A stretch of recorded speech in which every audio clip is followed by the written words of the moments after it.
Conversion Practices Prohibition Bill, second reading.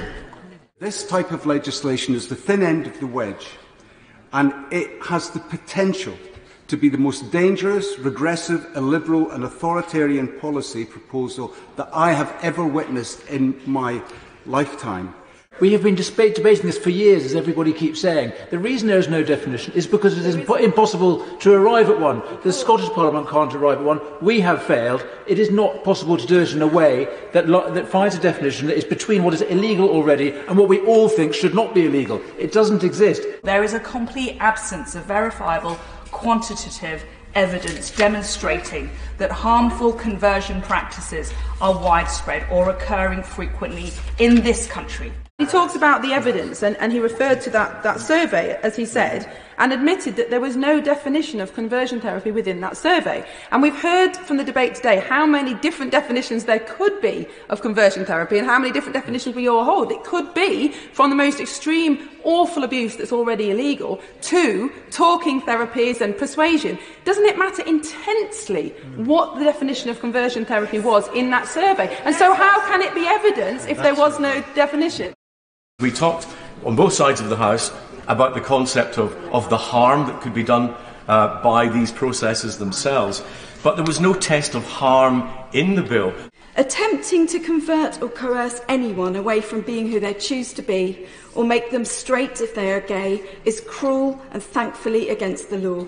This bill does nothing to change that. It merely suggests that anyone trying to stop their daughter from cutting off her healthy breasts as a teenager before long-term and serious thought and careful pause is breaking the law. Fear of prosecution would exert further pressure on professionals working in an already sensitive and culturally fraught area and risks accelerating their departure from the field. My concern is that this would leave and could leave unquestioning affirmative treatment as the only option. In his written opinion for the Christian Institute, Jason Copel KC says, "I consider that the bill, if passed, would constitute a serious intrusion into the legitimate activities and practices of Christian churches and religious communities, which would be contrary to their rights protected by the European Convention on Human Rights, and so to the Human Rights Act 1998. They would also interfere with the legitimate expression of gender-critical views, again in a manner which would be likely to breach ECHR rights."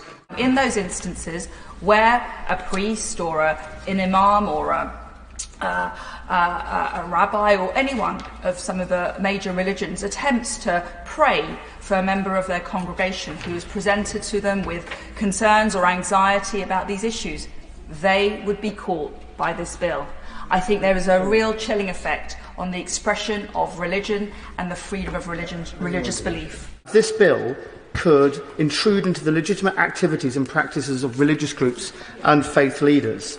Yesterday, I met with local religious leaders from churches and mosques in Peterborough, and like me, they had some very chief concerns about this bill and the profound impact that it would have on their ability to offer pastoral care. In my view, in our household, in my family, we believe that a man cannot be a woman, a boy cannot be a girl, and that is what I would be telling my children, with the best intentions and from a place of love. And if that were to criminalise me, that would be a crying shame and a total undermining of good parenting in this country.